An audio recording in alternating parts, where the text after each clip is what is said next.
गुरुर्ब्रह्मा गुरुर्विष्णु गुरुर्देवो महेश्वरा गुरु साक्षात परब्रह्मा तस्मै श्री गुरुवे नमः। तस्मै श्री गुरुवे नमः।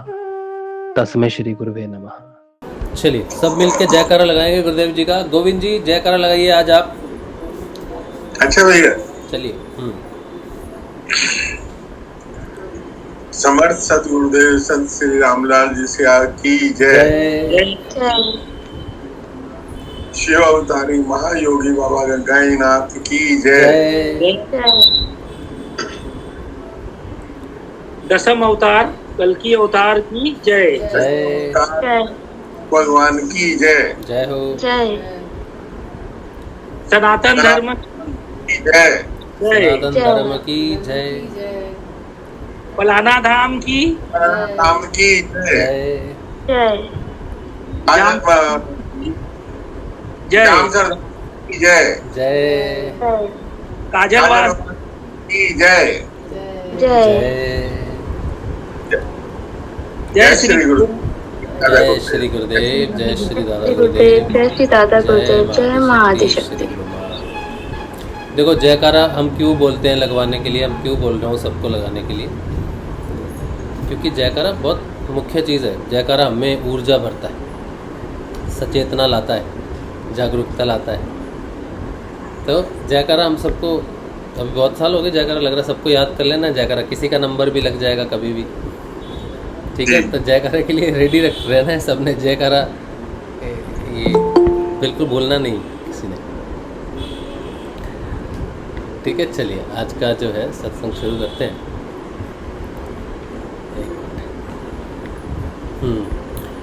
तो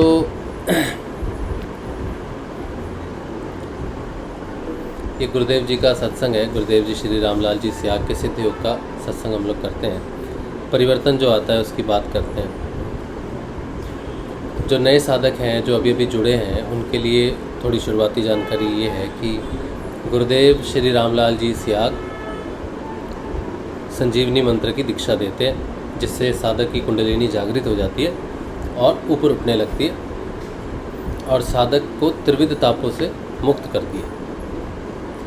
किसी भी व्यक्ति के जीवन में तीन ही तरह के ताप होते हैं, प्रताप होते हैं, जो जीवन को कष्टकारी बनाते हैं। आदिदैहिक, आदिदैविक और आदि भौतिक। गुरुदेव कहते हैं कि इस मंत्र से, इस संजीवनी मंत्र से, इस सिद्ध योग से आपके त्रिविध ताप शांत होते हैं। गुरुदेव कलयुग के आदि गुरु श्री मत्स्येंद्रनाथ जी की बात करते हैं। कहते हैं कि उन्होंने कहा है ये कल्पतरु का अमर फल है, जिससे साधक के त्रिविध ताप शांत होते हैं और समस्त ज्ञान विज्ञान की जानकारी प्राप्त करते हुए साधक मोक्ष पद को प्राप्त करता है। तो ये सिद्ध योग कल्पतरु का अमर फल है। इसका अर्थ है कि हमारे जो त्रिविध ताप है, जिसके कारण ही सब चीज़ें नश्वर है, बार बार हमें जीवन और मृत्यु के चक्कर में आना पड़ता है, तो वो मृत्यु, जीवन और मृत्यु का बंधन हमेशा के लिए साधक उससे मुक्त हो जाता है। तो गुरुदेव जब दीक्षा देते हैं संजीवनी मंत्र की, तो साधकों को, शिष्यों को यही कहते हैं कि आप इस संजीवनी मंत्र का ज़्यादा से ज़्यादा जाप कीजिए, जितना हो सकता है आप जाप कीजिए। कुछ दिन अगर आप अच्छे से जाप करेंगे, मन लगा के जाप करेंगे, तो आपको ऐजपा जाप लग जाएगा। ऐजपा जाप अगर आपको लग जाता है तो फिर वो जीवन भर चलता है, फिर वो छूटता नहीं कभी भी। आप चाहोगे भी तो वो जाप कभी छूटता नहीं है। और 2 समय गुरुदेव ध्यान करने के लिए कहते हैं। सुबह और शाम खाली पेट ध्यान करना है 15 मिनट के लिए। गुरुदेव जी की तस्वीर के आगे आपने बैठना है, किसी भी आसन में बैठ सकते हैं, और गुरुदेव से प्रार्थना करनी है कि गुरुदेव जी 15 मिनट के लिए मेरा ध्यान केंद्रित कर दीजिए। और गुरुदेव की तस्वीर को अपने आज्ञा चक्कर पर माथे में 2 भुवों के बीच में आपने इमेजिन करना है और गुरुदेव जी को देखने की कोशिश करनी है। फिर कोई क्रिया होती है शरीर में, या आपका ध्यान लगता है, या आपको कुछ महसूस होता है, शांति महसूस होती है, या शरीर में किसी भी प्रकार की कोई हलचल महसूस होती है, तो आपने घबराना नहीं है। 15 मिनट तक या जितनी देर आपने ध्यान मांग के बैठे हैं उतनी देर आपको बैठे रहना है। जनरली 15 मिनट से ज़्यादा नहीं मांगना चाहिए ध्यान, क्योंकि कुंडलिनी शक्ति जो है वो एक हीट ऊर्जा की तरह कार्य करती है।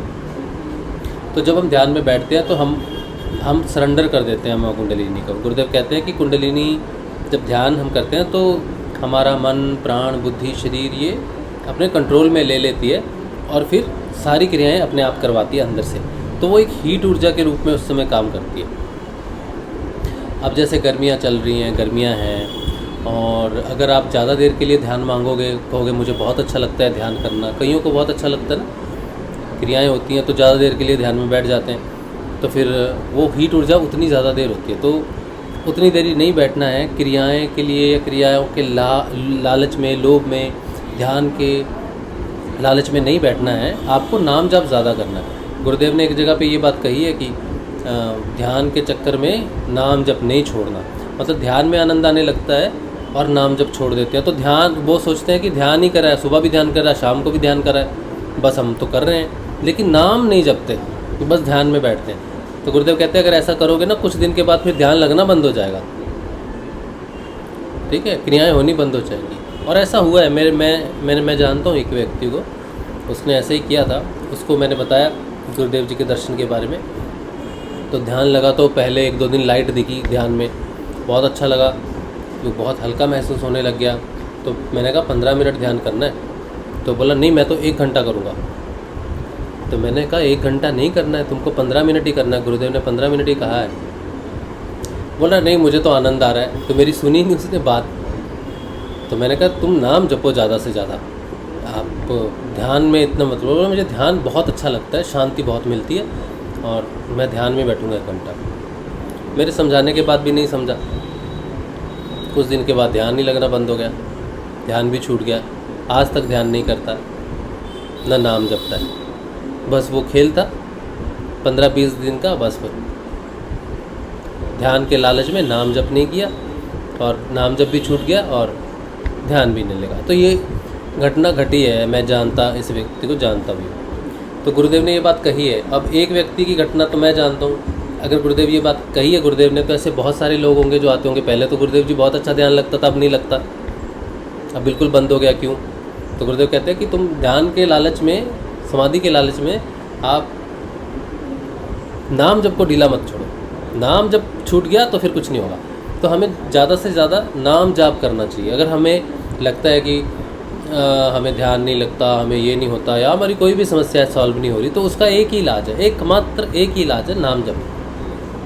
गुरुदेव जी की आज्ञा का पालन करना चाहिए। जो उन्होंने कहा है उसे चुपचाप मान लेना चाहिए। उसमें कोई तर्क वितर्क नहीं चलता, उसका कोई आड़ा टेढ़ा तिरछा मार्ग निकालने की कोशिश नहीं करनी चाहिए। जो ऐसा बोल दिया, जिस तरह से बोल दिया कि एक टांग पे खड़े रहना है और बाईं टांग पे खड़े रहना है, तो गुरुदेव ने बोला एक टांग पे खड़े रहना, बाईं थक गई तो दाईं पे खड़े हो गए। गुरुदेव ने बोला एक टांग पे खड़े, बाईं पे खड़े, तो हमें बाईं पे खड़े रहना चाहिए। ये एग्जाम्पल दे रहा हूँ, कहीं कहा नहीं गुरुदेव ने ऐसा। तो कहने का अर्थ है कि गुरु ने अगर कहा है कि बाईं टांग पे खड़े रहना है, तो बाईं पे ही खड़े रहना है, एक टांग पे, ठीक है। तो गुरु आज्ञा बहुत महत्वपूर्ण होती है। आप उनके वीडियोस देखिए, गुरुदेव रामलाल जी स्याग स्पीच लिखेंगे ना, तो उनकी स्पीच आ जाएंगी, 18, 20, 19 जितनी भी उनकी स्पीचेज है सारी सुन लो, सारी सुन लो। रोज़ अपने घर में लगाओ, सुबह उठो, ध्यान से पहले आधा घंटा लगा लो, घर में लगा लो, सुबह लगा दो, शाम को लगा दो। गुरुवाणी, आपको पता है कलकत्ता में एक जगह पे हम रहते थे, वहाँ पर तब हमने गुरुदेव की दीक्षा तो ली हुई थी, लेकिन सीरियसली नाम जप करते नहीं थे। तो वहाँ पे घर में कोई यहाँ पर अपने गुरु को मानते हैं, वो क्या करते थे, शाम को ठीक 5:30 बजते ही लाउड स्पीकर में अपने गुरुदेव जी की वाणी लाउड स्पीकर में लगा देते थे, उनके गुरुदेव जी के भजन लगा देते थे। तो हम रोज़ सोचते थे कि भाई सूरज उठे ना उठे हैं, शाम को हवा चले ना चले, धूप हो, सर्दी हो, बारिश हो, कुछ भी हो, 5:30 बजे इन लोग का लाउड स्पीकर चलेगा और इन लोग के गुरु जी की वाणी शुरू हो जाएगी। तो हम पड़ोसी, ऐसा उनका था। तो हमें क्या करना चाहिए, इससे प्रेरणा लेनी चाहिए कि गुरु जी अगर आपके जीवन में आ गए ना, तो उनकी वाणी अपने घर में रोज़ चलाओ, सुबह चलाओ, शाम को चलाओ। उनकी तस्वीर के आगे नमस्कार करो, अपने घर में उनकी तस्वीर लगाओ, उनसे प्रार्थना करो। तो गुरु की पूजा होनी चाहिए, गुरु का ही मंत्र चलना चाहिए। तो गुरुदेव का मंत्र जपो ज़्यादा से ज़्यादा, उस मंत्र से ही आपका कल्याण होगा, सबका कल्याण होगा। परिवार में जितनी भी समस्याएं हैं उसी मंत्र से ठीक होगी। कब होंगी ये गुरु जी को पता है, ये इसका कोई हमें नहीं पता, ना कोई बता सकता है आपको कब होगा कब नहीं होगा। तो गुरु जी का किसी भी तरह से आप ध्यान कर लो तो आपको लाभ होगा उसका, ठीक है। तो नाम जब आपने नहीं छोड़ना है और 2 समय ध्यान करना है, ध्यान नहीं कर पाएंगे तो कोई बात नहीं, आप नाम जप जरूर करते रहना, ठीक है। ध्यान में कितना भी मज़ा आए, कितना भी मज़ा आए, नाम जप में ज़्यादा मज़ा आना चाहिए, ठीक है। अब ये चीज़ होगी। और जो तीसरी मुख्य चीज़ है, जिसके बिना तो काम ही नहीं चलता, जिसके बिना ना नाम जप चलेगा ना ध्यान चलेगा, वो है गुरु के प्रति समर्पण। अपने गुरु को समर्थ्यवान समझना। ये नहीं कि वो एक इंसान है, दिखने में इंसान है हमारे जैसे, बस लोगों के गुरु है तो हमारे भी गुरु हैं, ऐसा नहीं समझना। अपने गुरु को ईश्वर से भी ऊपर का दर्जा रखना चाहिए।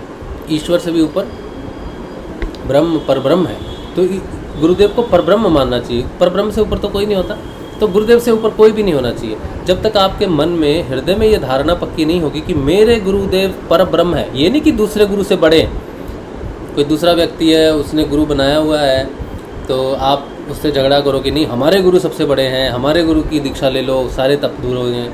गुरु तो गुरु होता है, गुरु तत्व तो एक ही होता है।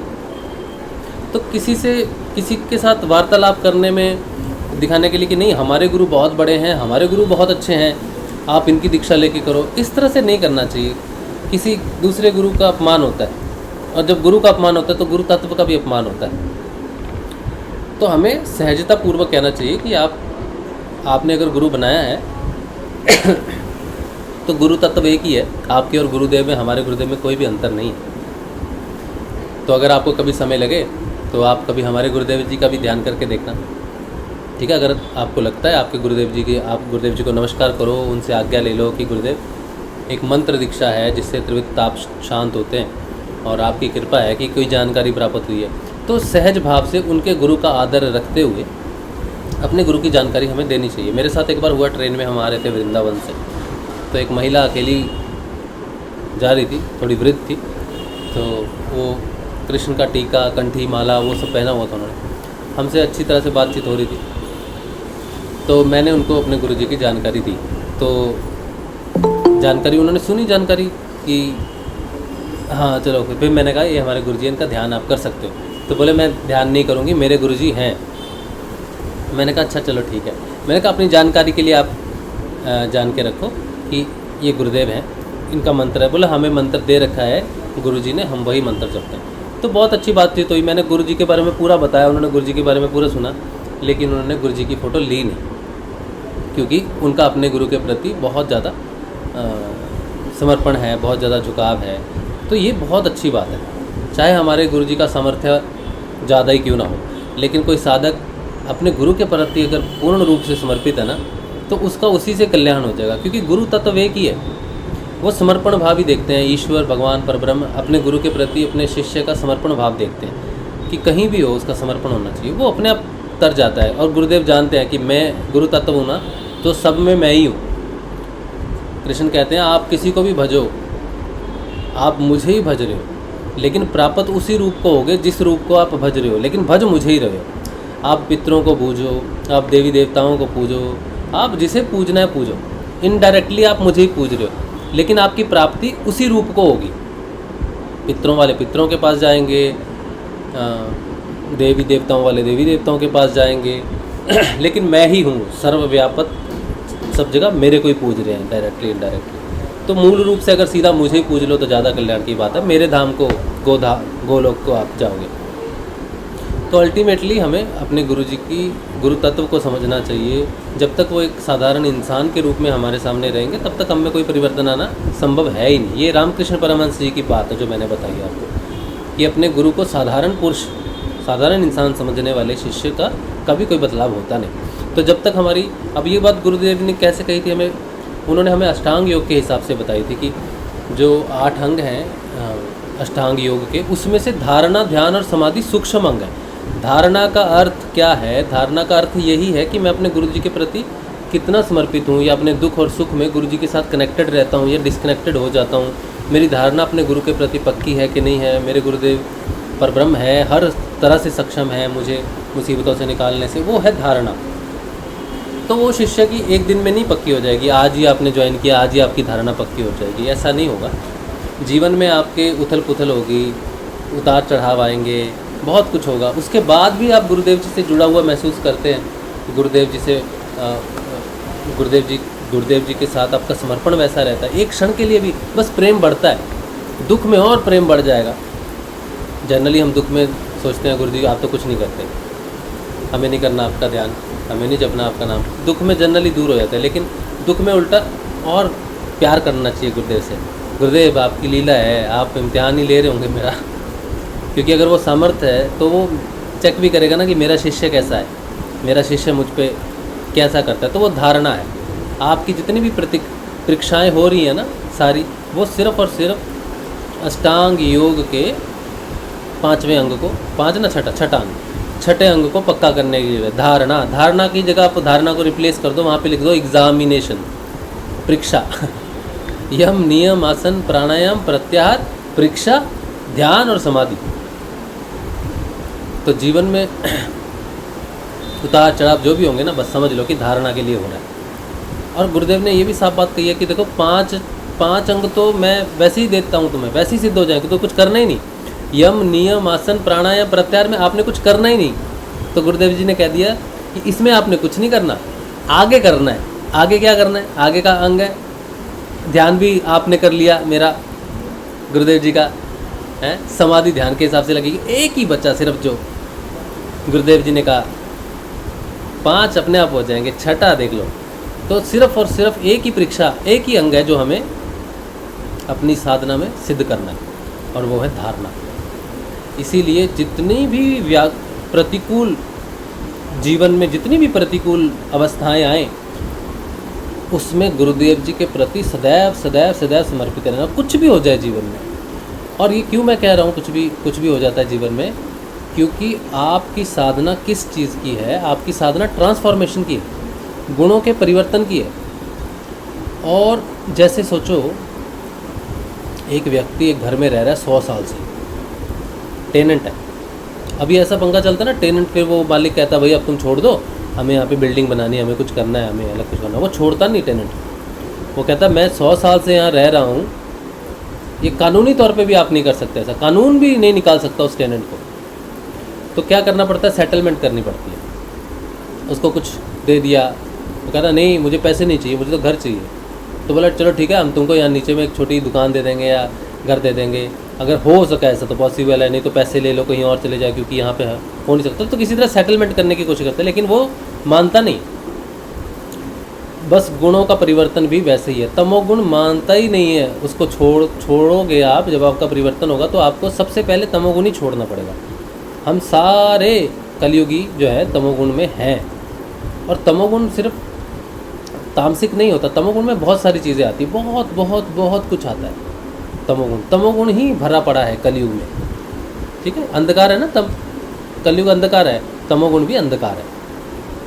तो ये है, अगर हम इसमें पैदा हुए हैं तो हम में है। अगर हमें दुख महसूस होता है, अगर हमें सुख महसूस होता है, तो वो है। अंधकार में ही महसूस होता है दुख और सुख। अगर प्रकाश हो जाए तो सिर्फ आनंद है, दुख सुख नहीं। तो अगर आप दुख और सुख के जीवन में हो तो हम उस गुण से प्रभावित हैं। तो जब आप गुरु जी का नाम जपोगे ना, तब आप तमोगुण को छोड़ के रजोगुण में प्रवेश करोगे, और तमोगुण आपको परेशान करेगा। तमोगुण कैसे परेशान करता है? तमोगुण का सबसे बड़ा अधिकार है बीमारियों के ऊपर में, भौतिकता के ऊपर में ज़्यादा प्रभाव है तमोगुण का। तो आपके शरीर को परेशान करेगा, कभी इधर दर्द, कभी उधर दर्द, कभी ये बीमारी, कभी वो बीमारी, कभी ये बीमार हो गया, कभी वो बीमार हो गया। तो वो सबसे पहले बीमारी से आपको परेशान करेगा, शरीर से परेशान करेगा आपको, क्योंकि सबसे ज़्यादा जड़ हमारा शरीर है। प्राण और मन तो फिर भी हम लोग ध्यान करते हैं, पूजा पाठ करते हैं, ईश्वर का भजन करते हैं, तो थोड़े जागृति में रहते हैं। लेकिन शरीर जो है ना, पूर्ण रूप से अंधकार में रहता है। तो सबसे ज़्यादा प्रभाव जो है तमोगुण वहाँ डालता है जहाँ पे ज़्यादा अंधकार है। अगर आपके मन में अंधकार है ना, तो फिर डिप्रेशन आता है, फिर वो मन पे प्रभाव डालता है। देखता है कि कौन किसके प्रति डार्कनेस में क्या चीज़ है। अब जो लोग बहुत इमोशनल हो जाते हैं, मतलब किसी पे भी ट्रस्ट कर लेंगे, और ये खिड़की बंद कर दो, बारिश अंदर आ रही है क्या? बारिश देख लो एक बार, नहीं आ रही तो अच्छा फिर ठीक है। अगर उधर बालकनी से बारिश अंदर आएगी ना, तो इधर आके ये खिड़की बंद कर देना, नहीं तो ये सारा भीग जाएगा यहाँ पर, ध्यान रखना। अच्छा, मैं बात कर रहा था जो जैसे तमोगुण जो प्रभाव करता है शरीर पे प्रभाव करता है, जो शरीर हम शरीर के प्रति अगर हम ज़्यादा सजग ना रहें, ठीक है, चल रहा है कुछ भी खा रहे हैं, ठीक है चल रहा है, तब वो शरीर के बारे में हम अंधकार में हैं तो शरीर परेशान होना शुरू होता है। इसी तरह से जो लोग प्राणिक रूप से कमज़ोर होते हैं, यानी कि किसी पे भी ट्रस्ट कर लिया, बहुत ही लाइट रिलेशनशिप्स में कभी किसी ने कोई धोखा दे दिया आपको, आपने ट्रस्ट किया था, आपने उसकी मदद की थी और समय आने पे आप देखते हो कि आपकी मदद नहीं हो रही या फिर आपको लोग धोखा दे देते हैं बहुत जल्दी, तो आप प्राणिक रूप से जो है कमज़ोर हो। प्राण मतलब हमारे रिलेशनशिप्स जो होते हैं भौतिक तौर पे, दोस्ती होती है, माँ बाप के साथ रिलेशनशिप्स होते हैं, दुनिया में जितने भी हमारे रिलेशनशिप्स हैं हमारे प्राणिक रिलेशनशिप्स हैं, ठीक है, जिससे हम इमोशनली जुड़े होते हैं। कुछ तो हम भौतिक ही जुड़े होते हैं, जैसे हम नौकरी करते हैं, कहीं फैक्ट्री में जाते हैं, ऑफिस में जाते हैं, तो हमारा काम है हमें पैसे कमाने हैं बस। कंपनी डूबेगी तो कल दूसरी कंपनी ज्वाइन कर लेंगे, ज़्यादा कोई इमोशन नहीं है। कुछ लोग तो नौकरी भी इमोशनली करते हैं, इमोशनल होके ज्वाइन करते हैं। तो जहाँ इमोशन आ गया वहाँ प्राण आ गया, ठीक है। तो भौतिकता में भी हो सकता है, प्राणिक रिलेशनशिप में भी हो सकता है। तो अगर आप कमज़ोर हो तो बस फिर तमोगुण फिर वहीं पे मारेगा आपको। जिन लोगों पे आप ट्रस्ट करते हो, जिन लोगों पे आप विश्वास करते हो, वहीं से ही आपको प्रॉब्लम होनी शुरू हो जाएगी। वही लोग मुंह फेर लेंगे। अच्छी अच्छी दोस्तियाँ होती हैं, लोग कहते हैं जान दे देंगे भाई दोस्ती में, लेकिन आज नहीं आने देंगे तुझे।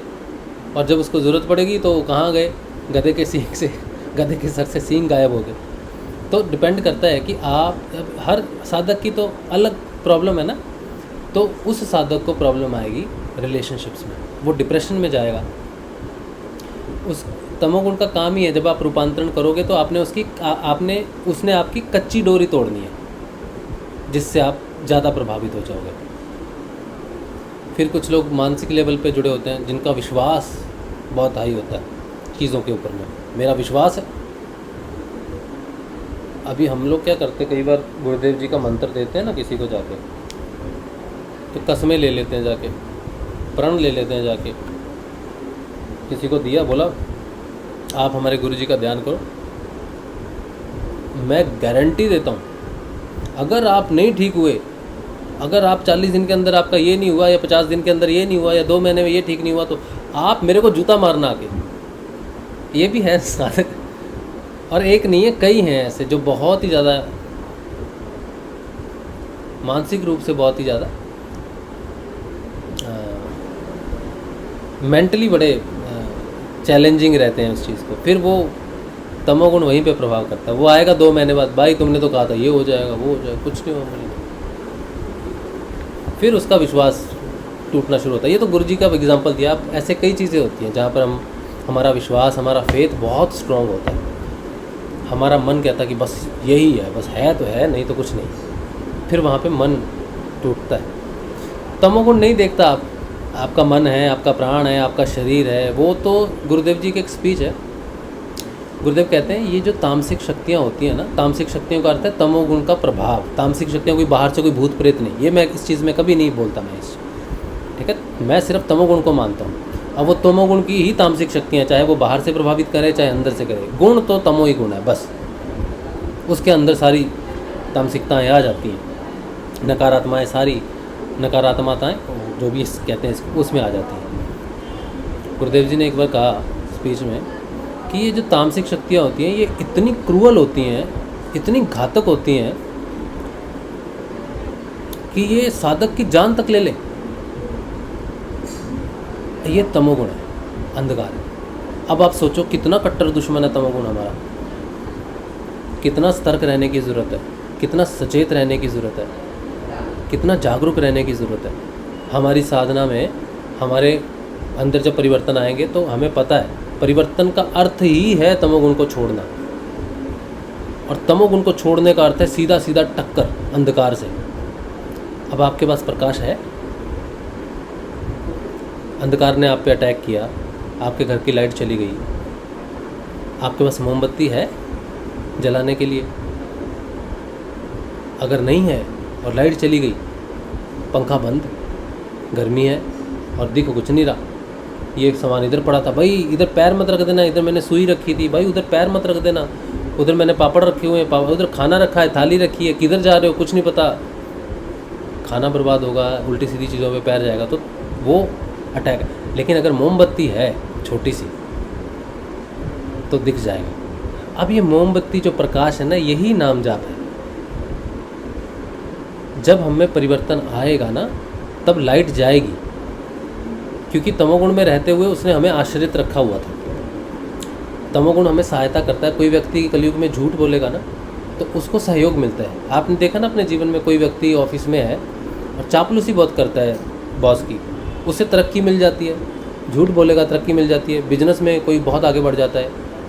सच बोल के तो बिजनेस में बहुत मुश्किल है बढ़ना। हाँ, सच्चे बिजनेसमैन भी होते हैं, लेकिन 2 की 4 तो करनी पड़ती है। अगले कस्टमर को बोला था 700, इसको बोला 600, तो बिजनेस में तो बहुत ही ज़्यादा मुश्किल हो जाती है आदमी के आगे।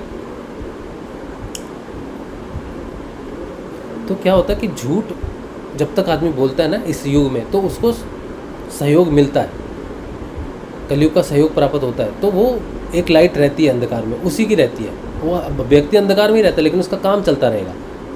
और जैसे ही उसने ठान लिया कि मुझे अब गुरुदेव जी का नाम लेगा, जैसे ही मेरा ट्रांसफॉर्मेशन है, क्योंकि ट्रांसफॉर्मेशन जैसे ही हुआ, बाय बाय, तमोगुण को बाय बाय हो, तो बोलेगा यार मैंने तुझे पैसा दिया, मैंने तुझे इज्जत दी, मैंने तुझे बिजनेस दिया, नौकरी दिया, रिलेशनशिप दिए, नौकरी में तरक्की दी, और तू बाय बाय कैसे? अब देख, तो क्योंकि हमने ट्रांसफॉर्मेशन से पहले जो भी अपने जीवन में कमाया है ना, उसमें हमने बहुत सारे गोलमोल किए। वो तमस होता झूठ, तमस होता है निंदा, तमस होता है अहंकार,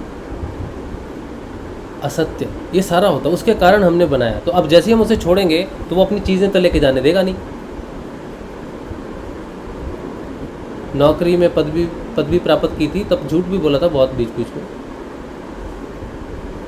तो मैं तो जाने नहीं दूंगा, ये तो मेरा दिया हुआ है, छोड़ के जाओ इसको।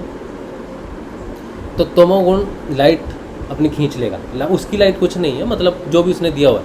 तो अगर आप तमोगुण को छोड़ के रजोगुण में आए हो, तो तमोगुण वाली चीज़ें भी रह जाएंगी। इस बात की पुष्टि कौन करता है? इस बात की पुष्टि करता है पतंजलि अष्टांग योग।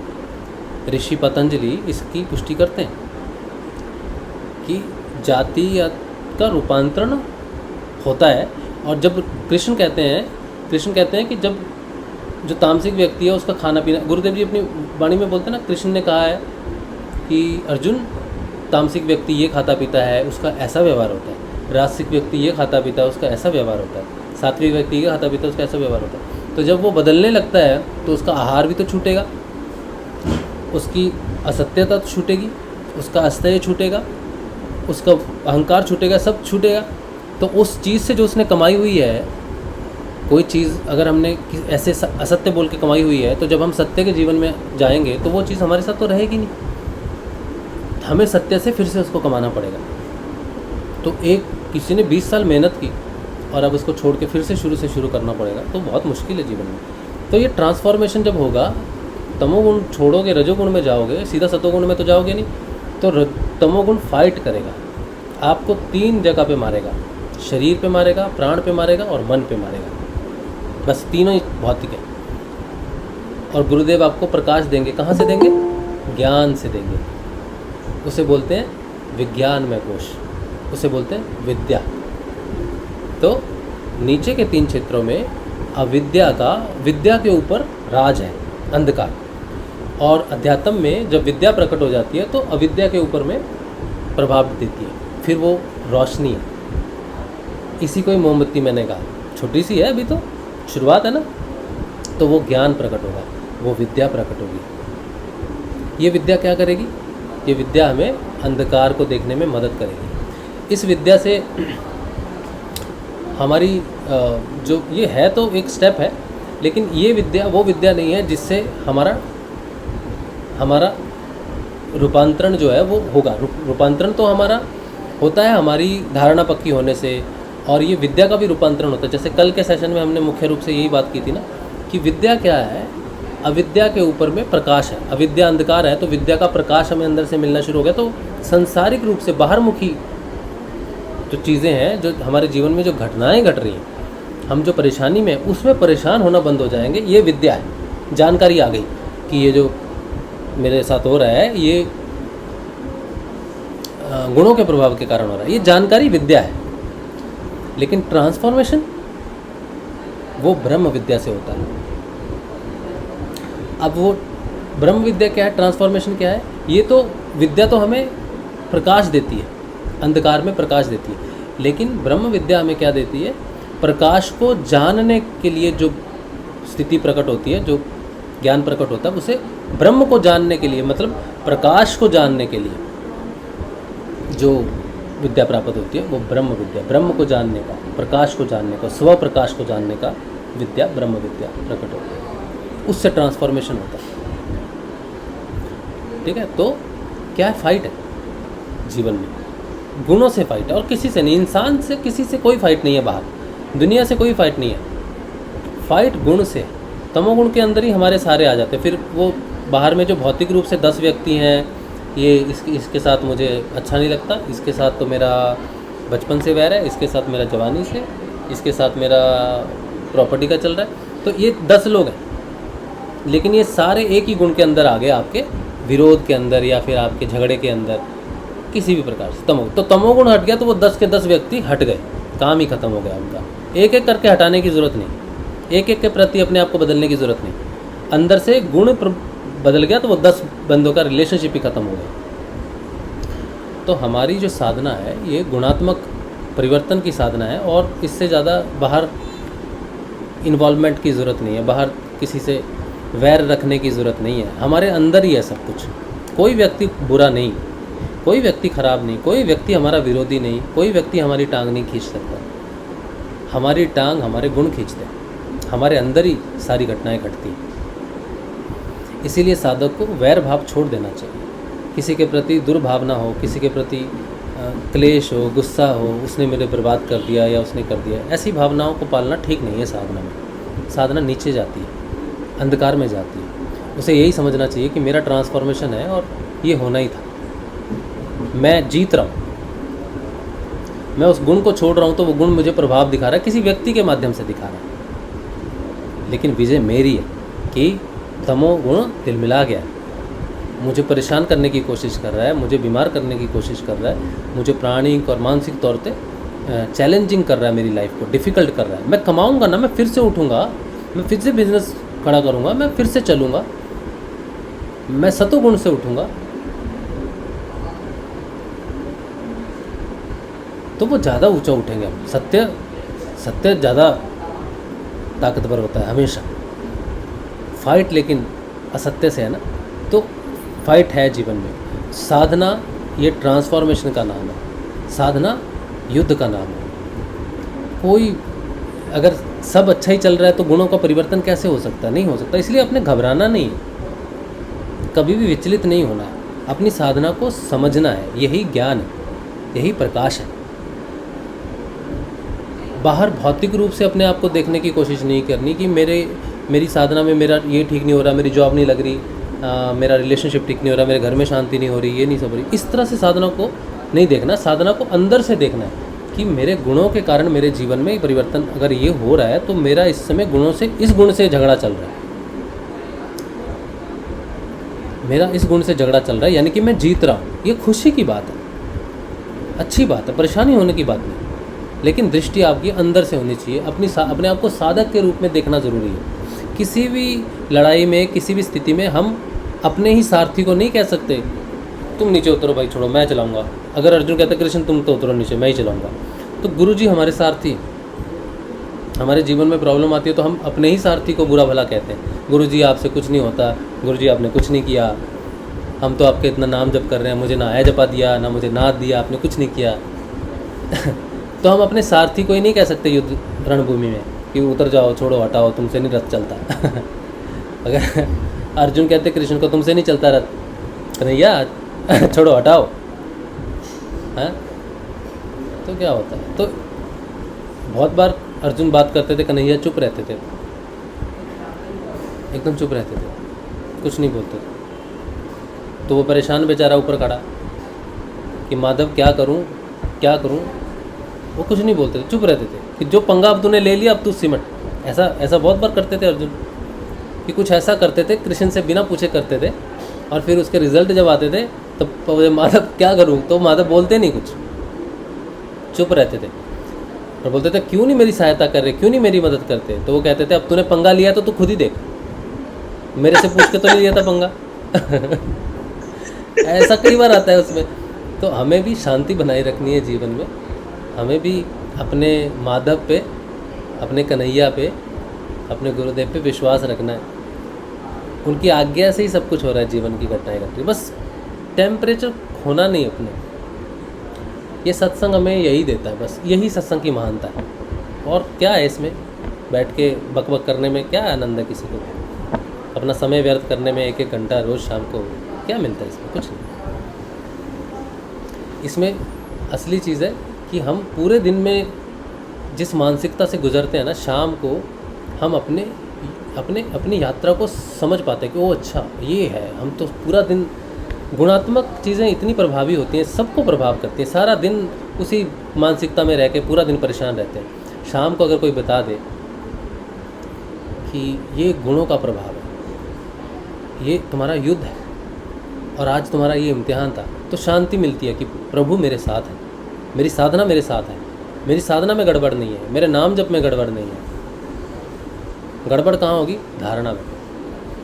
धारणा पक्की रहेगी तो फिर मजबूत होते जाएंगे, मजबूत होते जाएंगे, मजबूत होते जाएंगे। सत्संग हमारी धारणा को मजबूत करता है। हाँ, अरे एकदम से आपने बोला, ये गुरुदेव की कृपा से ही मिलता है भैया। हाँ जी बिल्कुल, सत्संग, बिल्कुल सत्संग गुरुदेव की कृपा से ही मिलता है। बस भाग्यशाली है वो जो जिनको सत्संग मिलता है। मैं तो प्रणाम करता हूँ। सत्संग बहुत हाई क्लास चीज़ है, बहुत हाई क्लास चीज़ है। सत्संग का जब तक रस नहीं मिलता आपको, तब तक आपको पता नहीं चलेगा सत्संग क्या है। इसकी महानता, इसकी इम्पोर्टेंस आपको पता नहीं चलेगी। जो लेने लगता है उसी को पता लगता है, उसी को पता चलता है कि सत्संग क्या चीज़ है। सत्संग एक प्रकाश है। सत्संग अंधकार में एक प्रकाश है, क्योंकि ये सत्य है, सत्य ही प्रकाश है। और सत्य का संग यानी कि प्रकाश का संग, ये वो शेल्टर है जो भारी बारिश में हमें सहारा देता है। ये वो उजाला है, ये मोमबत्ती है जो भारी गहन अंधकार में हमें रास्ता दिखाती है, हमें वापस ट्रैक पे लाती है। और अगर रोज़ ऐसा हो, रोज़ शाम को सत्संग हो, तो रोज़ शाम को हम वापस अपने ट्रैक पे आ जाए। अगर हम सत्संग ही नहीं करते 6-6 महीने, 8-8 महीने, तो सोचो उतनी देर हम भटक रहे हैं अंधकार में। और अगर सुबह भटके और शाम को सत्संग के माध्यम से प्रकाश मिल गया, तो हम भटकना ही बंद कर देंगे। कुछ समय के बाद वो प्रकाश हमें भटकाना ही बंद कर देगा, तो वो अंधकार हमें भटकाना ही बंद कर देगा, प्रकाश रहेगा। जब हम जाएंगे भी युद्ध में लड़ने, तो इस बार हम बिना पूछे, पार्थ से बिना पूछे कुछ करेंगे नहीं। इस बार अपने गुरुदेव की उपस्थिति मान के चलेंगे कि हमारे गुरुदेव हैं, चाहे कैसी भी स्थिति है, उनको सम्मान दे के हर परिस्थिति का सामना करेंगे। मैं किसी से लड़ता हूँ ना, तो मेरे बगल में मेरे गुरुदेव खड़े हैं, ऐसा मान के लड़ूँ। किसी से बात किया, झूठ बोला, सत्य बोला, मेरे गुरुदेव बगल में खड़े हैं। उनकी प्रेजेंस हर समय फील होनी चाहिए साधक को। हम में से कितने साधक हैं जो हमेशा गुरुदेव को फील करते हैं? कुछ देर में कि सुबह गुरुदेव जी को भोग लगा दिया, आरती कर ली, ये कर लिया, वो कर लिया, अब जा रहे हैं, कोई परेशानी आ गई तो माथे पे हाथ लग गई, ये हो गया, ओहो। अब सोचो मेरे गुरुदेव सामने बैठे, कोई मुझसे बात कर रहा है और मैं ऐसे माथे पर हाथ रख के बैठा हूँ, अच्छा अच्छा। तो मेरे गुरुदेव बैठे होंगे तो मैं तो ऐसे बैठूंगा, प्रॉब्लम होगी, अच्छा प्रॉब्लम होगी। तो मैं तो प्रकाश के साथ हूँ। मैंने सोच समझ के अपनी बुद्धि से, अपने सब्र से, कहीं कैसी भी मुसीबत है, अपने सब्र को जरूर रखना है। वो बैठा है, साथ है हमेशा। ये बस इतनी धारणा पक्की हमेशा, हर के अच्छा है तो भी, बुरा है तो भी वो साथ ही है। अब हम पे कोई बुरा वक्त आए ही नहीं, हमको कांटा चुभे ही नहीं, वैसे तो फिर ज़िंदगी में कुछ भी परिवर्तन होने वाला नहीं है। जीवन में सुख और दुख बराबर मात्रा में, और दुख ज़्यादा होता है साधक के जीवन में। जिसके भगवान करीब होते हैं ना, उसमें दुख ज़्यादा होता है, और करीब तो और ज़्यादा, और करीब तो बहुत ज़्यादा। अगर कृष्ण बिल्कुल ही पास में आ गए तो बेड़ा गर्क तो बेड़ा गर्क। पांडवों का हुआ ना पूरी जिंदगी, कभी वन में भटक रहे, कभी बेचारे कहाँ से अपमानित हो रहे, कभी कहाँ से अपमानित हो रहे। योद्धा है, शूरवीर है। युधिष्ठिर सत्य के सम्राट हैं, यमराज है स्वयं, लेकिन कोई कहाँ है, कितने कष्ट में है, माता अलग कष्ट में है। कृष्ण बहुत करीब है इनके, बिल्कुल पास ही रहते हैं, चलते फिरते हैं इनके साथ, हर संग अंग संग है।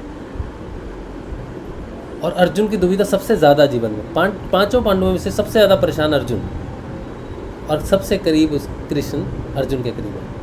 युद्ध में भी सबसे ज़्यादा परेशानी यही था, जीवन में भी इसके परेशानी है। और इसके बेटा भी जब अभिमन्यु वीरगति को प्राप्त हुआ तब भी उसकी हालत, उसने तो प्राण ही ले लिया। तो जीवन में हमारे जब दुख है ना, भगवान हमारे सबसे करीब होता है, गुरु हमारे सबसे करीब है। हमें अपना आपा नहीं खोना चाहिए, अपने आपे को खो के हमें सही काम को गलत नहीं कर देना चाहिए, या सही काम का त्याग नहीं कर देना चाहिए, या उससे गुस्सा करके अपना रिलेशनशिप ख़राब नहीं कर देना चाहिए। गुस्सा, यही बात बस, जब दुख आता है तो हम गुस्सा हो जाते हैं, रिलेशनशिप्स ख़राब कर लेते हैं। बस ये नहीं करना, शांत रहना है, शांत रहना है, गुस्से पे विजय पाना है, क्योंकि आगे और भी लड़ाइयाँ हैं, काम है, अहंकार है, उनसे भी तो लड़ना है। अहंकार और काम से, क्रोध में नहीं लड़ा जाता, शांत भाव से ही लड़ा जाता है। और मैं आपको बताऊं, समय ऐसा आता है कि वृत्ति सामने खड़ी है और आपको प्रभाव कर रही है, आप देखने लग जाओगे। अभी तो मैं बात कर रहा हूँ ना, तो बात ही कर रहा हूँ, लेकिन आपके जीवन में ऐसी घटना घटेगी कि वृत्ति जिस समय आपके ऊपर छाई रहेगी, आप जागृत रहोगे उस समय, आप उसमें पूरे जागृत होगे, उस वृत्ति का प्रहार आप अपने ऊपर देखोगे होते हुए, साक्षात्कार करोगे लिटरली। जीवन में कई बार हमारे जीवन में क्रोध आता है, काम आता है, अहंकार आता है, लेकिन हमें पता ही नहीं चलता, हम तो उसमें एक्शन ले लेते हैं, रिएक्शन उसका बाद में आता है। लेकिन साधक के जीवन में वो चीज़ बिल्कुल लाइव हो जाती है, रिकॉर्डिंग नहीं, लाइव। अहंकार छाया हुआ है और वो जान रहा है कि मेरा ब्लड प्रेशर बढ़ा हुआ है, सब उसको ज्ञान है, लेकिन कंट्रोल ही नहीं है शरीर के ऊपर में, प्राण के ऊपर में कंट्रोल ही नहीं है। सब जानकारी है लेकिन कंट्रोल नहीं है, युद्ध हो रहा है सरेआम। लेकिन यहाँ पर अगर वो शांत हो जाए तो उसको सबसे पहले विजय शत्रु क्रोध को हासिल, शांत करना है, एक्सेप्टेंस। क्योंकि लड़ाई हमारी हमारे साथ ही है, बाहर किसी के साथ लड़ाई नहीं है। हम अपने पत्नी के साथ लड़ेंगे, अपने पति के साथ लड़ेंगे, बच्चों से बहस करेंगे, किसी व्यक्ति से बहस करेंगे, किसी गुरु भाई से करेंगे, किसी गुरु बहन से बकवास करेंगे, किसी से कुछ करेंगे, कुछ बाहर कुछ भी नहीं है, अंदर ही सारा ही होता है। अंदर अगर शांत हो जाओ, कट ऑफ कर दो, सब बाहर ख़त्म हो गया। एक्सेप्टेंस कर लो कि हाँ है तो है, क्या है। सबके जीवन में तो इतना भी भयंकर कांड नहीं होते लेकिन कई बार हो भी जाते हैं। तो ये बात है कि हमें अपने फाइट को समझ के चलना है, उजाले में रहना है, जागरूक रहना है, सत्संग से जुड़े रहो, ठीक है। सत्संग, यही सत्संग की बात नहीं है, सत्संग तो बहुत सारे हैं। किसी भी सत्संग से जुड़ जाओ, बस जहाँ पर आपको शांति मिले, जहाँ पे आप साधना कर सको, जहाँ पे आप बैठ के नाम जप सको। मद् भागवत गीता का सत्संग होता है, 7 दिन का होता है, 7 दिन लगातार होता है। बड़े सौभाग्यशाली होते हैं जो सत्संग में जाते हैं, मद् भागवत में जाते हैं। हनुमान जी का सत्संग हो रहा, नाम अपना जपते रहो, नाम आप गुरुदेव का जपते रहो। किसी भी सत्संग में बैठो ना, तो वो हनुमान जी की महिमा गाएंगे ना, तो हनुमान जी का प्रेम, हनुमान जी की भक्ति, हनुमान जी का समर्पण, वो आप वहाँ से ले लो। नाम जपो, गुरु जी का नाम जपो, जहाँ शांति मिलती है वहाँ पे रहो, जहाँ मन शांत हो सके। तो अपने युद्ध को पहचानना हमारे लिए सबसे ज़्यादा अनिवार्य है। ये ज्ञान सबसे महत्वपूर्ण है, और कोई ज्ञान की ज़रूरत नहीं। बस अपना ज्ञान हो जाए, अपनी साधना का ज्ञान हो जाए, अपनी फाइट का ज्ञान हो जाए, बस यही बहुत है। इतनी मोमबत्ती बहुत है गुरुजी। बाकी कुंडलिनी कहाँ से उठेगी, कौन से चक्कर का भेदन करेगी, मिल जाए ज्ञान तो ठीक है, लेकिन वही चाहिए ज़रूरी नहीं है। मिलता तो है ही, अब कुछ किया नहीं जा सकता उसका, लेकिन मूल ज्ञान, अपनी फाइट हमेशा याद रहनी चाहिए, अपनी गुणात्मक प्रकृति हमेशा याद रहनी चाहिए, अपने आप को सदैव देखते रहना चाहिए। अपने आप की खोज ही हमारी साधना है, स्वयं की खोज, और वो वृत्तियों से होती हुई जाएगी। मैं तामसिक वृत्ति हूँ, ये मेरी खोज है कि मैं तामसिक वृत्ति हूँ, ये मैंने खोज लिया अपनी तामसिकता को, अब इसका त्याग करना है। अब ये फाइट करेगी, और मैं जानता हूँ कि मेरी फाइट तामसिकता से होगी, निराशा से होगी, अपमान से होगी, लॉस हो गए, शरीर में कष्ट होंगे, बीमारियाँ होंगी, फोड़े होंगी, फुंसी होंगी, मैं जान गया हूँ कि मेरी फाइट है, मैं अपनी तामसिकता से लड़ रहा हूँ, अपनी तामसिकता से, किसी की नहीं। फिर राजसिकता पैदा होगी, मेरे पुराने बेवकूफ़ियाँ निकाल के रखेगी, जो मैंने ज़िंदगी में बेवकूफ़ियाँ की वो सारी निकाल के मेरे सामने रखेगी।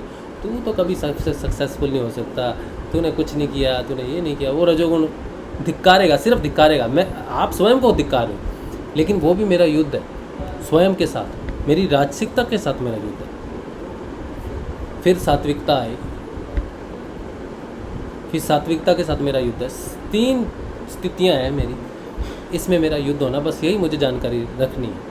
और अंत में निष्काम कर्म हो जाना है कि सब हरि की इच्छा से। मैंने कुछ गलत किया, समर्पित है, मैं उसके गिल्ट में नहीं रहूँगा, क्योंकि जिसने किया था वो कल बीत चुका। आज मैं नया व्यक्ति हूँ, मैंने वो नहीं किया था, वो अज्ञानता में किया था, तो मैं वो नहीं हूँ। आज मेरे पास प्रकाश है। मैंने अंधकार में किसी के पैर ऊपर पैर रख दिया था, उसको कष्ट हुआ, उससे लड़ाई हुई, मैंने लड़ाई की, वही मैंने देखा नहीं। आज वो अंधकार में था इसलिए वो, आज मैं प्रकाश में हूँ। आज मैं कोई व्यक्ति अगर कोई कहे तो ठीक है भाई, ठीक है। तो ये चीज़ें हैं साधना में जागरूकता लाना, इस सत्संग का मेन उद्देश्य है। तो ये रहा आज का सत्संग। तो अब जो है, अब आप देख लो, कुछ किसी ने कुछ बात करनी है तो कीजिए, चाय पानी पी लीजिए। चाय पानी पीते रहते हो ना आप सत्संग में, पीते रहना चाहिए, खाओ पियो मस्त रहो। जय गुरुदेव सर। हाँ जी, जय गुरुदेव शांति भूषण भाई। हाँ सर, मैं आज गुरुवार का दिन है, गुरुदेव का वार है। अच्छा। तो एक हमारी बहू है भाई, बहू छोटी वाली, और बहुत परेशान थी बीमारी में। अच्छा। इलाज भी चल रहा है, वो जलन और गैस के मारे। अच्छा। तो गुरुदेव की आवाज में उनको दीक्षा दिलवाया हूँ, और मेरे सामने 15 मिनट का ध्यान करवाया हूँ गुरुदेव का। अच्छा। तो मैंने सोचा हूँ सर, हर गुरुवार को कम से कम एक व्यक्ति को गुरुदेव की दीक्षा दिलाना है और एक व्यक्ति को जोड़ना है, ऐसा करके। बहुत अच्छी बात है, बहुत अच्छी बात है। और उनको तरीका पूरा बता दिया हूँ मैं, और 15 मिनट का गुरुदेव का वीडियो भी सुनाया उनको, जो गुरुदेव अपनी आवाज में जो क्लीन कृष्ण क्लीन वाला जपते हैं ना। आप तो अपने, अब ये विरोध हो जाएगा आपका। क्यों सर? आपने बोल दिया मंत्र। नहीं, पहली बार तो गुरुदेव की आवाज में सुने हैं ना उन्होंने। अभी तो बोल दिया आपने, ये तो चला गया आकाश में। हैं? आपने अभी बोल दिया, नहीं तो लाइव चल रहा है प्रोग्राम हमारा। अच्छा। तो विरोध कर देंगे लोग आपका। हाँ ठीक है सर। वैसे कोई नहीं, मेरे को कोई दिक्कत नहीं है, आपको तो गुरुदेव की परमिशन है। आवाज में हमने सुनाया है उसको, मैंने नहीं बताया। सुन तो लो, पहले मेरी बात तो सुन लो। गुरुदेव की तो परमिशन है आपकी कि आप खुद भी बता के बोल सकते हो, लेकिन ये एक्सेप्टेबल नहीं है बहुत लोगों को भी। अच्छा। ठीक है, तो आप ये चीज़ को ध्यान रखना, क्योंकि मैंने एक बार मेरा जब ये चैनल ब्लॉक हुआ था ना, तो सारे वीडियोस ब्लॉक कर दिए थे उन्होंने। अच्छा। गुरु मंत्र को कॉपीराइट किया है। ये जो पीछे फोटो है ना गुरुदेव जी की, ये भी कॉपीराइटेड है। अच्छा। ठीक है, तो सारा कॉपीराइट हो गया था, तो अब मैं यूज़ ही नहीं कर सकता, कोई भी मंत्र गुरुदेव का चला नहीं सकता। क्या चलाऊँ, क्योंकि वो चैनल बंद करेंगे तो कर देंगे, तो मुश्किल हो जाएगी। तो मेरे को मजबूरी में बोलना पड़ा था, उसी का ही विरोध हो गया पूरा, कि राजशिव सबको गुरुदेव के मंत्र बोल बोल के बता रहा है। तो अच्छा। उससे मेरे को कोई फ़र्क नहीं पड़ता, क्योंकि गुरुदेव जी ने आपको आज्ञा दे रखी है कि आप बता सकते हो बोल के। लेकिन विरोध फिर भी करते हैं, तो उससे बच के रहो, ठीक है। अपने जीवन में खामखा का क्लेश लाना कोई मतलब नहीं बनता, तो बच के रहना उस चीज़ से, ठीक है। हाँ सर, पहली बार तो गुरुदेव की वाणी में हमने सुनाया है, पहली बार। हाँ, फिर बाद में बोल के समझा दिए, बाद में बोल के समझा सकते हो। थोड़ा सा मतलब मंत्र का उच्चारण करने में तो 15 मिनट बाद बताया हूँ। अच्छा, ऐसे जपना है उसको, ऐसा करना। हाँ, ठीक किया आपने, क्योंकि कई बार समझ में नहीं आता ना। पर स्टार्टिंग में 15 मिनट तक गुरुदेव की ही वाणी में सुनाया गया है मंत्र को। ठीक है, बढ़िया। ठीक है सर। हाँ, बिल्कुल ठीक है। तो एक व्यक्ति को मैंने दीक्षा दी, मतलब गुरुदेव की आवाज में दीक्षा दिलाया सर। सवेरे का ध्यान करवाया और शाम का कर लेना बोला स्वयं, और गुरुदेव की फोटो भी दिया हूँ उनको। हाँ, बहुत अच्छा। अपने घर की बहू बहुत परेशान थी। अच्छा। तो वो चर्च में जाऊंगी बोल रही थी, ईसा मसीह वाले चर्च में। मैं बोला ईसा मसीह वाले चर्च में जाने की जरूरत नहीं है आपको घर बैठे ध्यान करवाऊंगा गुरुदेव का। हाँ। और उसी से आप ठीक हो जाएंगे, आपकी जितनी भी शारीरिक बीमारी सब ठीक हो जाएगा बोला। बहुत बढ़िया भाई कह रहे हैं, सका बहुत बढ़िया। और गैस का, जलन का बहुत प्रॉब्लम था, दवाई खा खा के थक गई, हताश हो गई है। अब वो चर्च में जाने के लिए तैयार हो गई। अच्छा चर्च में जाके प्रेयर करूंगी बोल रही। अच्छा। सुजल भाई को ईसा मसीह के बाप से मिलवाता हूँ। ऐसा मत बोलो, ये भी बहुत कॉम्प्लिकेशन है आजकल। अरे मेरी बहू है, पुलिस की मिसेज है, मेरा भाई पुलिस में है और ये पुलिस की मिसेज है। और वो हमारा छोटा भाई भी बोल दिया, उसको भी खराब लगा। अरे हम लोग बहुत धर्म वाले हैं और ईसा मसीह के चर्च में जाऊंगी बोल रही है प्रेयर करने के लिए वहाँ पे। हमारा भी इंसल्ट हो जाएगा और हमारे धर्म में बिल्कुल समाज से अलग कर देते हैं। वो ईसा मसीह के चर्च में जितने लोग जा रहे हैं सबको समाज से अलग कर रहे हैं। हमारे धर्म में बहुत कड़ा नियम है, बौद्ध धर्म में। जैन हो ना आप? जैन हो ना? बौद्ध धर्म से। हाँ हाँ, वो मतलब बाबा साहब अम्बेडकर से दीक्षित हुए थे हम लोग। अच्छा। नागपुर में बाबा साहब अम्बेडकर से दीक्षित हुए हैं प्रैक्टिकल रूप से। अच्छा। हाँ सर। तो क्या है कि मैं बोला कहीं जाने की जरूरत नहीं आपको, शुक्रवार और रविवार को चर्च में गुरुदेव का सवेरे शाम ध्यान करो, मंत्र सुना दिया हूँ, आप दीक्षा हो गया। 15-15 मिनट देखना, 8 दिन 15 दिन 1 महीना में आपको रिजल्ट मिल जाएगा बोला मैं। अच्छा। हाँ ये बोल दिया? हाँ बिल्कुल बोल दिया हूँ सर मैं। यही तो मैंने बोला था, नहीं बोलना है। देखो सुजल, शांति भूषण भाई, हर आदमी व्यक्ति जब नाम जप करता है ना तो ये उसके ऊपर डिपेंड करता है। आप कितने श्रद्धा से कर रहे हो ये डिपेंड नहीं करता उसकी प्रोग्रेस आपकी श्रद्धा, आपका विश्वास, आपकी धारणा पे डिपेंड नहीं करता। आपने 15 दिन का चैलेंज दे दिया, 20 दिन का चैलेंज दे दिया, वो तो आपने अपनी श्रद्धा के हिसाब से दे दिया। वो करे नहीं करे तो मुश्किल तो हो जाएगी ना। फिर उसे बोला आप करो और जरूर ठीक हो जाओगे। हमें उम्मीद है, लोग हुए हैं ठीक, आप हो जाओगे, लेकिन गारंटी मत दो यार, बाद में फंस जाओगे। तो वो गुरुजी को बोलेगी, आपको गुस्सा आएगा कि वो कहेगी आपने तो बोला था 1 महीने में हो जाएगा। एक बार मैं गया, किसी को मैंने बोला, उनके पैर में सूजन थी बहुत सालों से, 30 सालों से। तो मैंने कहा गुरुजी का ध्यान कीजिए आप ठीक हो जाओगे। तो बोलो कितने दिन करना पड़ेगा? मैंने कहा ये तो ऐसा तो कुछ नहीं है इसमें दिन भर वगैरह। अगर मैं कह देता 1 महीने में ठीक हो जाओगे तो मैं नौकरी करता था वहाँ पर, ठीक है। तो मैं कह देता 1 महीने में ठीक हो जाओगे, 2 महीने में ठीक हो जाओगे, तो गलत हो जाता। उसने खुद ही पूछ लिया कितने समय में ठीक हो। मतलब धारणा नहीं है, विश्वास नहीं है, जानकारी नहीं है, इस पूरे मिशन की, इस गुरुदेव के सिद्धियों की जानकारी नहीं है कि ये दिन के हिसाब से नहीं होता, ये नंबर माला जपने के हिसाब से नहीं होता है। ये तो होने में भी तो 1 क्षण में ही हो जाएगा। ये तो गुरु के प्रति समर्पित होने में उसको अगर 6 साल लग गए तो 6 साल में काम नहीं होगा उसका। अगर 1 ही क्षण में हो गया तो 1 ही क्षण में हो जाएगा। 1 महीने में वो समर्पित हो जाएगी, कैसे पता आपको? ये गारंटी नहीं देना, ठीक है। मैंने जो गलतियां की है ना वो आप नहीं करोगे। इस सत्संग से मैं क्यों कहता हूँ, मैंने 5 साल भर के गलतियां की हैं, भर के जूते खाए हैं मैंने। वो जूते आप ना खाओ, आपको वो गलतियां नहीं करनी पड़े, यही मकसद है एक साथ चलने का। बहुत लोगों को चैलेंज दिए मैंने, ये हो जाएगा वो हो जाएगा, बोला पहले तेरा हो जाए, तू हो जाए, ये हो जाए वो हो जाए। तो चैलेंज देके उसकी धारणा कितने समय, मेरी खुद की धारणा 5 साल में पक्की हुई है। मैं खुद यहाँ पे बैठ के बात कर रहा हूँ, गुरुदेव जी का प्रचार कर रहा हूँ, सत्संग कर रहा हूँ, लेकिन मेरे को खुद 5 साल लगे समझने के लिए कि गुरु क्या होता है। तो कि कोई व्यक्ति 1 महीने में कैसे सुजल हो जाएगा शांति भूषण भाई? तो हमें इस चीज़ से बचना है। प्रचार जब करना है ना तो सही तरीके से करना है। बिल्कुल ये नहीं, हमें झुकने की ज़रूरत नहीं किसी के आगे।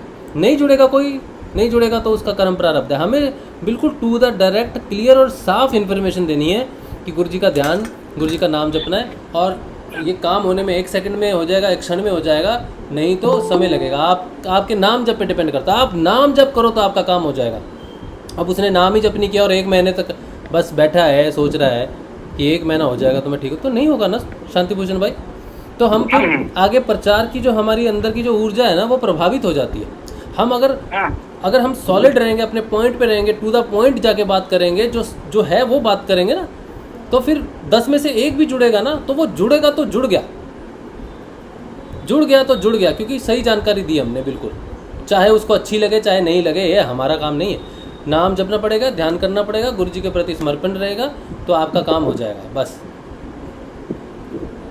1 महीने में आपका काम हो ही जाएगा। तो हमने तो ये फिर गारंटी देनी शुरू कर दी। गारंटी हम नहीं दे सकते शांति भूषण भाई।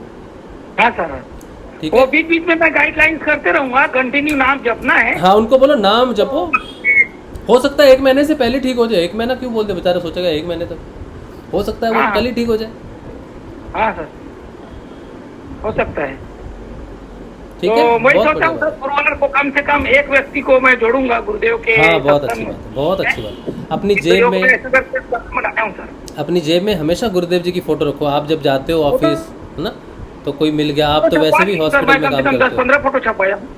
हाँ, और छपा के रखो, और छपा के हाँ रखो। सर। आप तो हॉस्पिटल में काम करते हो ना, आप तो आपके लिए तो प्रचार करना आसान भी है थोड़ा।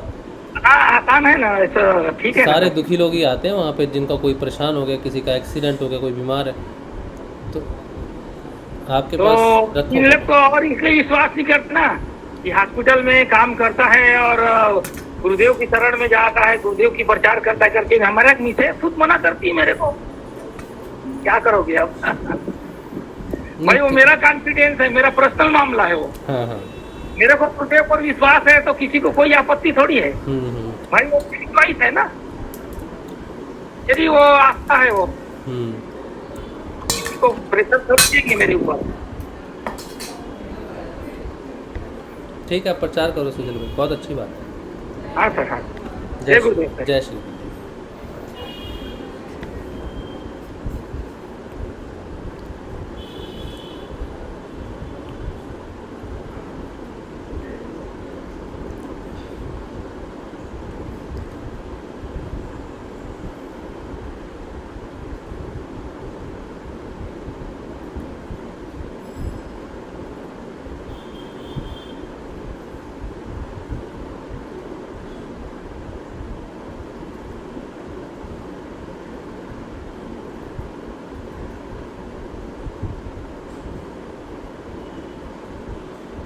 चलो, अब और तो कुछ है नहीं यूट्यूब पे, तो कुछ किसी का कोई प्रश्न नहीं है।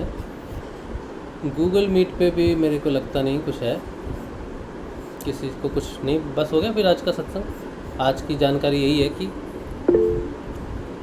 वो हमारे अंग संग है हमेशा। ठीक है, चलिए फिर सुबह मिलेंगे हम लोग, सुबह के ध्यान में, सुबह 6:30 बजे। जय श्री गुरुदेव, जय श्री राधा। जय श्री गुरुदेव, जय श्री दादा गुरु, जय आदिशक्ति गुरु माँ। जय श्री